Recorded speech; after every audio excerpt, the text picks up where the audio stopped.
네, 인무명 BTS, 이 세계적인 팝그룹 방탄소년단을 영상시키는데 군집의 시작이라는 영어의 줄임말입니다. 국내 최초 실용 위성인 초소형 군집 위성 1호의 발사 임무명인데요. 쉽게 말해 작은 위성을 군집 형태로 여러 개 쏘아 올리는 건데 그만큼 정밀 감시가 가능합니다. 위성 발사를 담당하는 우주 기업 로켓랩이 한국 군집 위성의 첫 시작을 강조하기 위해 BTS라는 임무명을 달았습니다. BTS 임무는 우리 시각으로 내일 오전 7시 뉴질랜드 마히아 발사장에서 수행됩니다. 로켓랩은 SNS를 통해 초소형 군집 위성 1호를 실은 발사체가 이륙 준비를 마쳤다고 밝혔습니다. 광학 카메라를 장착한 군집 위성은 고도 약 500km 상공에서 한반도와 주변을 관측하는 역할을 하는데요. 자연재해에 대응하기 위해 카이스트 등이 과학기술정보통신부의 지원을 받아 개발했습니다. 1호 위성은 해외 기업의 발사체를 이용했지만 2026년부터는 후속으로 발사되는 열대는 한국형 발사체인 누리호로 발사할 계획입니다. 11대의 군집 위성은 2027년부터 지구 관측 임무를 3년 이상 수행하게 됩니다.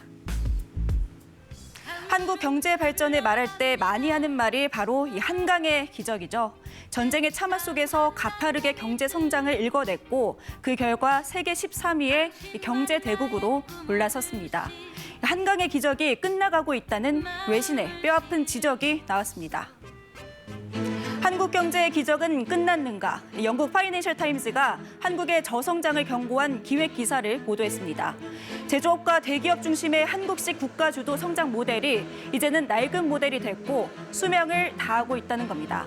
매체는 한국은행 보고서를 인용해 연평균 6.4% 성장한 한국 경제가 2030년대 0.6%로 둔화하고 2040년대에는 해마다 0.1%씩 성장률이 줄어들 거라고 전했습니다. 이 원인으로는 한국식 경제 구조를 지목했습니다.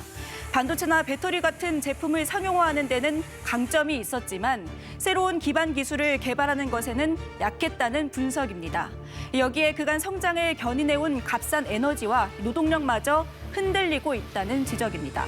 특히 저출생 고령화 위기가 한국 경제를 갉아먹고 있다고 진단했습니다. 다만 파이낸셜 타임즈는 한국 경제 비관론이 다소 과장됐다고 보는 견해도 많다고 전했습니다. 미중 기술 패권 경쟁과 타이완에 대한 안보 우려로 한국이 키워온 반도체와 배터리, 바이오 등 첨단 제조업이 반사 이익을 얻을 수 있다는 논리인데요. 방산, 건설, 제약 등 한국 기업들이 역량을 보여주고 있는 분야에서 개혁을 이뤄낸다면 재도약할 수 있는 여력이 있다고 전했습니다. 중국산 철강은 이제 그만. 남미 칠레의 철강 노동자들이 내건 현수막입니다. 헐값에 쏟아지는 중국산 철강 때문에 업계가 고사 위기라는데 자세한 속사정 들여다보겠습니다.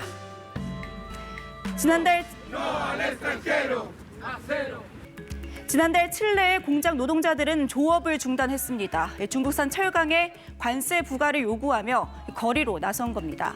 칠레 정부는 2016년부터 중국산 철강 제품에 대해 반덤핑 관세를 이미 6차례나 부과했는데요.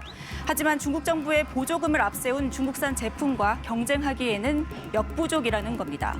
현지 가격보다 40%나 저렴하다고 합니다. 칠레 당국은 또 관세 카드를 들었습니다. 중국산 철강 두 제품에 대해 최대 33.5%의 관세를 부과하기로 했습니다. 중국이 철강을 이렇게 싸게 파는 이유는 건설 경기 침체 때문입니다. 남은 재고 소진을 위해 헐값에 해외로 내다 팔고 있는 건데요. 그 결과 멕시코, 브라질 등 중남미 역내 철강 시장에서의 중국산 점유율은 2000년 15%대에서 지난해 54%로 뛰었습니다. 미국도 최근 바이든 대통령이 중국산 철강에 대한 관세를 최대 3배까지 올리는 방안을 추진하겠다고 밝혔습니다. 중국 정부는 경쟁력 없는 서방 기업들의 연막 작전일 뿐이라며 반발했습니다. 지금까지 경제합시다였습니다.